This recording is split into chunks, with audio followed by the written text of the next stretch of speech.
ನಮಸ್ತೆ ಕಾಯಕ ಕನ್ನಡಿ ಯೂಟ್ಯೂಬ್ ಚಾನಲ್ಗೆ ಸ್ವಾಗತ. ಆತ್ಮೀಯ ಸ್ಪರ್ಧಾರ್ಥಿಗಳೇ, ಜಗತ್ತಿನಲ್ಲಿ ನೀನು ಏನಾದರೂ ಪಡೆಯಬೇಕೆಂದರೆ ಮೊದಲು ಜ್ಞಾನವನ್ನು ಪಡೆಯಿ. ಜ್ಞಾನದಿಂದ ಮಾತ್ರ ಎಲ್ಲವನ್ನೂ ಪಡೆಯಬಹುದು. ಜ್ಞಾನ ಜಗತ್ತನ್ನು ಆಳುತ್ತದೆ. ಜ್ಞಾನದ ಹಿಂದೆ ಜಗತ್ತು ಬರುತ್ತದೆ.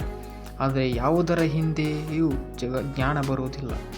ಜ್ಞಾನದಿಂದ ಸಾಧನೆ ಹಿಂದೆ ಆಸ್ತಿ, ಅಂತಸ್ತು, ಪ್ರಶಸ್ತಿ, ಪುರಸ್ಕಾರಗಳು ಹಿಂಬಾಲಿಸುತ್ತವೆ. ಅಂತಹ ಸಾಧನೆ ಮಾಡಲು ಶ್ರದ್ಧೆ, ಶ್ರಮ ಬೇಕು. ಜ್ಞಾನಕ್ಕೆ ಮಿಗಿಲಾದ ಮತ್ತೊಂದು ವಸ್ತು ಜಗತ್ತಿನಲ್ಲಿ ಬೇರೊಂದಿಲ್ಲ. ಜಗತ್ತಿನಲ್ಲಿ ಎಲ್ಲರೂ ಪ್ರತಿಭಾವಂತರಾಗಿಯೇ ಹುಟ್ಟುವುದಿಲ್ಲ. ಆದರೆ ನಮಗೆ ಸಿಕ್ಕ ಅವಕಾಶದಿಂದ ಪ್ರತಿಭೆಯನ್ನು ಬೆಳೆಸಿಕೊಳ್ಳಬಹುದು. ಜಗತ್ತನ್ನೇ ತಮ್ಮತ್ತ ಸೆಳೆಯಬಹುದು. ಕೊರತೆ ಇದ್ದರೂ ಶ್ರದ್ಧೆಯಿಂದ ಸಾಧನೆ ಮಾಡಿ ಅಥ್ಲೆಟಿಕ್ಸ್ ಹಿಮಾ ದಾಸ್ ಪ್ರತಿಯೊಬ್ಬ ವ್ಯಕ್ತಿಗೂ ಸ್ಫೂರ್ತಿದಾಯಕರಾಗಿದ್ದಾರೆ. ಅಸ್ಸಾಂ ರಾಜ್ಯದ ಕುಗ್ರಾಮದಲ್ಲಿ ರೈತ ಕುಟುಂಬದಲ್ಲಿ ಜನಿಸಿದ ಹಿಮಾ ದಾಸ್ ಆರಂಭದಲ್ಲಿ ಶೂ ಖರೀದಿಸಲು ಸಾಧ್ಯವಿಲ್ಲದೆ ಬರಿಗಾಲಲ್ಲೇ ಓಡಿದ ಅಭ್ಯಾಸ ಮಾಡಿದರು. ಮಗಳು ಬರಿಗಾಲಲ್ಲೇ ಓಡುವುದನ್ನು ನೋಡಲಾಗದೆ ತಂದೆ ಸಾಮಾನ್ಯ ಶೂಗಳನ್ನು ಖರೀದಿಸಿ ಮಗಳಿಗೆ ಕೊಟ್ಟರು.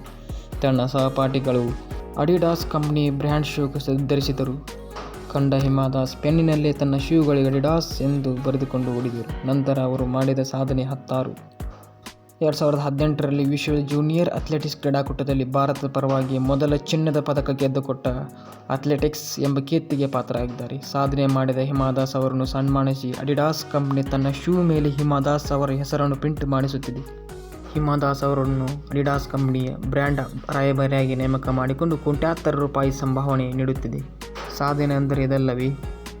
ಕತ್ತಲೆಯ ಪರಿಚಯವಿಲ್ಲದೆ ಬೆಳಕಿನ ಬೆಲೆ ತಿಳಿದು ತೊಂದರೆಗಳಿಂದಲೇ ನಿಜ ಸುಖ ಅರಿವಾಗುವುದು. ಕೆಲವೊಮ್ಮೆ ಬಾಡಿದ ಗಿಡಗಳಿಗೆ ನೀರುಣಿಸುವುದರಿಂದ ಮತ್ತೆ ಚಿಗುರುದೊಡೆಯುತ್ತವೆ. ನೀರಜ್ ಚೋಪ್ರಾ ಅತ್ಯುತ್ತಮವಾದದ್ದನ್ನು ನೀಡಲು ಚಿಂತಿಸಬಾರದು. ಹಲವಾರು ಬಾರಿ ಪದಕವಿಲ್ಲದೆ ಮೈದಾನದಿಂದ ಹೊರಬಂದಿದ್ದೇನೆ. ಟಾಪ್ 8 ಕೂಡ ನನ್ನಿಂದ ತಲುಪಲಾಗಿಲ್ಲ. ಅರ್ಹತಾ ಸುತ್ತುಗಳಿಂದ ಹೊರಬಿದ್ದಿದ್ದೇನೆ. ಜನರಿಗೆ ಈ ವಿಷಯ ತಿಳಿದೇ ಇಲ್ಲ. ಆದರೆ ಈಗ ಜಗತ್ತಿಗೆ ಅವರು ಪರಿಚಿತ.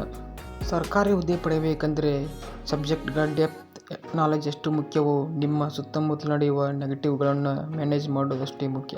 ಇಂಥ ಹೆಮ್ಮರವು ಒಂದು ಕಾಲಕ್ಕೆ ಪುಟ್ಟ ಗಿಡವೆಯಾಗಿತ್ತು ಎಂಬುದು ನಮ್ಮೆಲ್ಲರ ಕೆಲಸಗಳ ಪ್ರಾರಂಭದಲ್ಲೇ ನೆನಪಿಡೋಣ. ಇಂತಹ ಮಾಹಿತಿಗಾಗಿ ಕಾಯಕ ಕನ್ನಡ ಯೂಟ್ಯೂಬ್ ಚಾನಲ್ ಲೈಕ್ ಮಾಡಿರಿ, ಶೇರ್ ಮಾಡಿರಿ. ಧನ್ಯವಾದಗಳು.